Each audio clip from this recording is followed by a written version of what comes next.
There have been numerous UFO documentaries produced for television over the years, but in almost every instance, the opinions of skeptics and debunkers have tended to influence the final director's cut. The testimony of credible eyewitnesses to incredible events has tended to be devalued at best or totally ignored at worst. UFO's hard evidence aims to redress the balance by affording witnesses, as well as UFO researchers, the opportunity to state their case in front of our cameras. For want of a better description, UFO's hard evidence is the world's first UFO video magazine, bringing you the important interviews and images that really matter.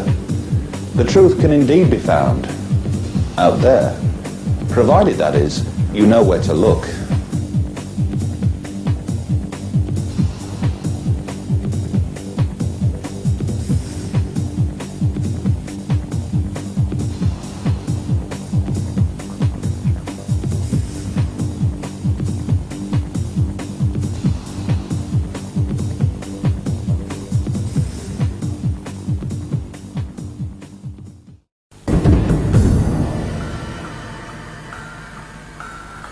Coming up in Volume 1 of UFO's Hard Evidence. Huge and mysterious triangular-shaped UFOs have been dominating the skies above Britain over the last few years. We talk to UFO researchers who have been at the forefront of investigating these strange occurrences. And we interview the pilot of a light aircraft whose routine flight over northwest England was suddenly interrupted by the appearance of a strange triangular shadow. We have an exclusive interview with leading abduction expert Tony Dodd and quickly discover why he believes strange tales of people being whisked away in the night by alien visitors is very real and not imagined. In our global news roundup, we contrast the difference in public and media perception to the subject overseas with that experienced here in Britain.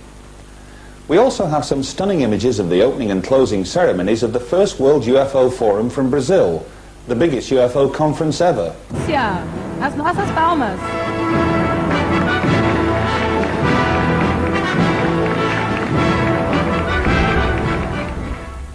We also take an in-depth look at some extraordinary NASA footage beamed back to Earth from orbiting space shuttles STS-80 and STS-48 and pose the vital question: is this conclusive evidence that Earth is being visited from beyond our planet?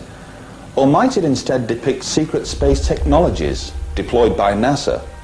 This and a few surprises elsewhere is contained in Volume 1 of UFO's Hard Evidence. Between 1989 and 1990, Belgium experienced a sudden and unexpected wave of UFO reports, all describing a huge and often silent triangular-shaped object. Over 2,000 eyewitnesses came forward to report their sighting, among them Belgian Air Force pilots and police officers. Skeptics would have you believe that every single one of the 2,000 reports can be rationally explained. They put forward misidentifications of conventional aircraft lights, the planet Venus, or other celestial bodies in space, stealth aircraft, or plain and simple hoaxes. These explanations may appear perfectly reasonable on the surface, but I would ask you to consider the sheer volume of reports, and also this.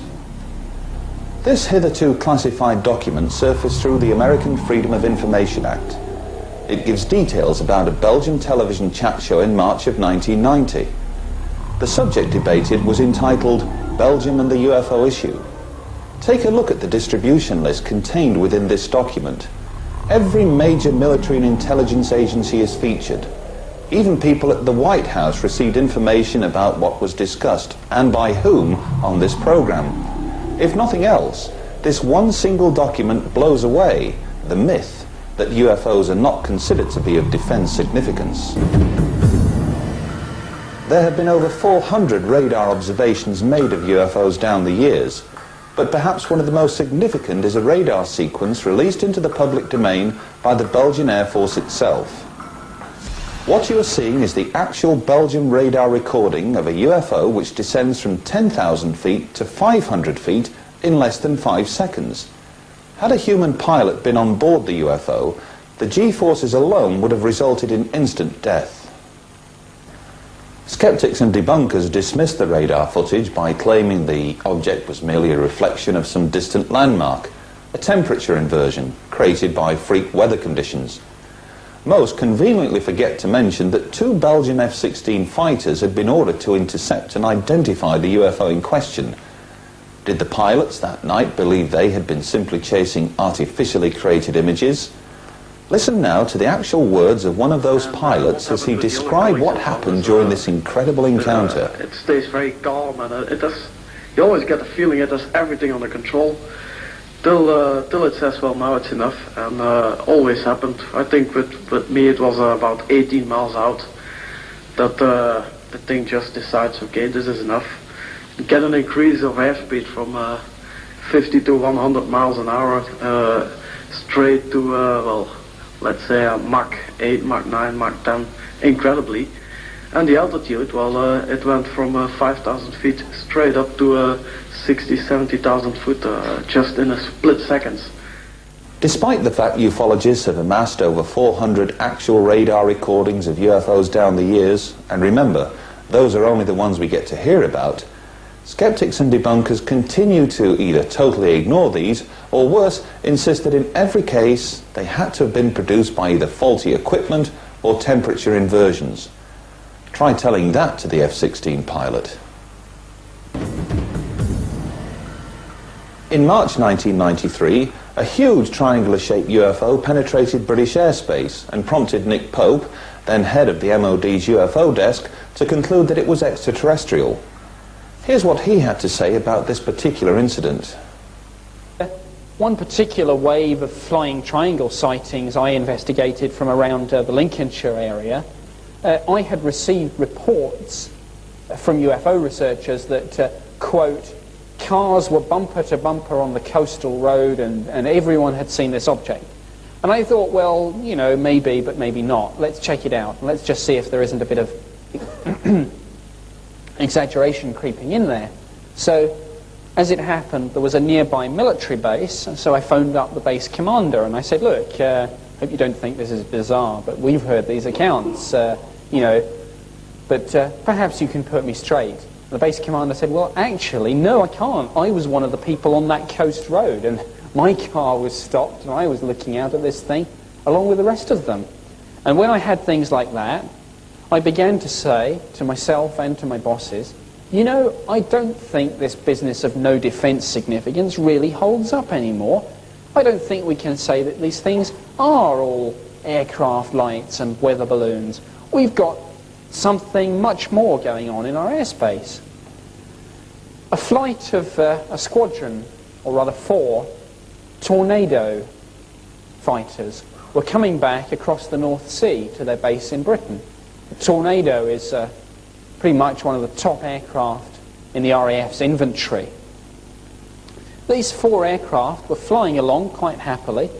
All of a sudden, they were overtaken at high speed by a UFO. Some sort of intergalactic joyrider or something came flashing past their cockpit and disappearing off into the distance. They couldn't catch it.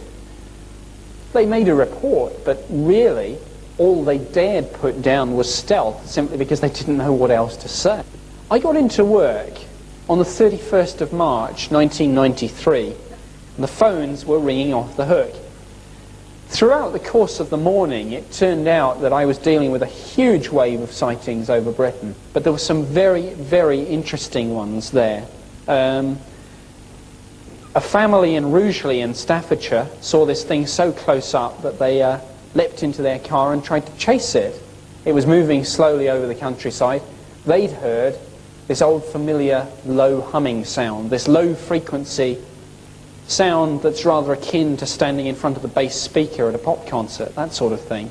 Very unpleasant. They said they couldn't just hear it, they felt it, the waves passing through their body.